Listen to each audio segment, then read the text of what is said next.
Welcome back. ಮೈಸೂರಲ್ಲಿ ಸೋಂಕಿತರ ಪ್ರಮಾಣ ಹೆಚ್ಚಳ ಆಗ್ತಾ ಇದೆ. ಇವತ್ತಿನಿಂದ ಮೈಸೂರಲ್ಲಿ ಟೀ ಅಂಗಡಿಗಳು ಬಂದಾಗಿದೆ. ಪಾಲಿಕೆ ಆಯುಕ್ತ ಗುರುದತ್ ಹೆಗಡೆ ಆದೇಶವನ್ನು ಹೊರಡಿಸಿದ್ದಾರೆ. Breaking news.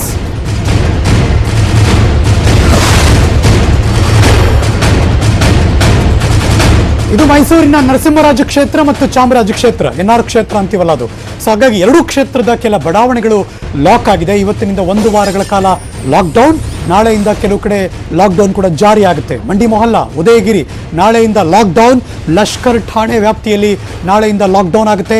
ಜುಲೈ 24ರ ಬೆಳಗ್ಗೆ 6 ಗಂಟೆ ತನಕ ಈ ಲಾಕ್ಡೌನ್ ಜಾರಿಯಲ್ಲಿರುತ್ತೆ. ಮೈಸೂರಿಂದ ಬರ್ತಿರೋ ಬ್ರೇಕಿಂಗ್ ನ್ಯೂಸ್. ಎಡಭಾಗದಲ್ಲಿ ನೋಡ್ತಿರುವಂತಹ ದೃಶ್ಯ. ತುಂಬಾ ಕಡೆ ಮೈಸೂರಿನಲ್ಲಿ ಟೀ ಅಂಗಡಿಗಳು ಎಲ್ಲೆಲ್ಲಿರುತ್ತೆ, ತಕ್ಷಣ ಜನ ಬರೋದು, ಲೋಟ ತಗೊಂಡು ಕುಡಿಯೋದು, ಅಲ್ಲೇ ನಿಂತ್ಕೋತಾರೆ, ಒಂದು ಸಿಗರೇಟ್ ಹಚ್ಕೋತಾರೆ, ಅಥವಾ ಹಚ್ಕೊಳ್ದೇ ಇದ್ರು ಮಾತಾಡ್ತಿರ್ತಾರೆ, ಪಾನ್ ತಗೋತಾರೆ, ಒಂದಷ್ಟು ಪೇಪರ್, ಏನೋ ಒಟ್ಟೆಲ್ಲ ಅದೊಂದು ಟ್ರಾನ್ಸಾಕ್ಷನ್ ನಡೆದ್ಬಿಡುತ್ತೆ ಅಲ್ಲಿ.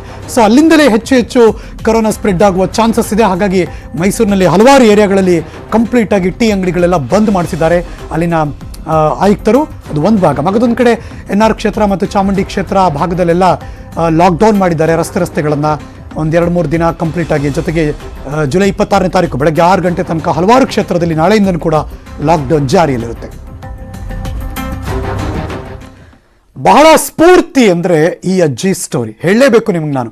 85 ವರ್ಷ ಅಜ್ಜಿಗೆ ಕರೋನಾಗೆ ಸವಾಲು ಹಾಕಿ ಗೆದ್ದು ಬಂದಿದ್ದಾರೆ.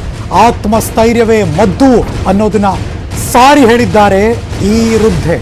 Breaking news. ಬಳ್ಳಾರಿಯ ಅಜ್ಜಿ ಕಥೆ ಇದು.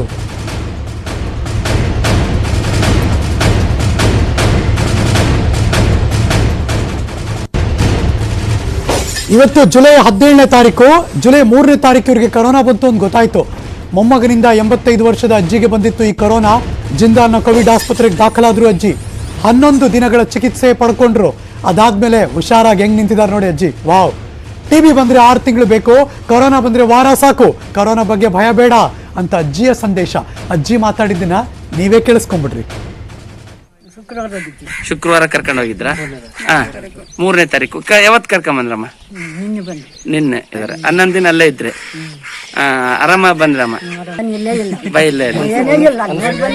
ಹೌದು. ಅಲ್ಲೆಲ್ಲ ಚೆನ್ನಾಗಿ ನೋಡ್ಕೊಂಡ್ರಮ್ಮ?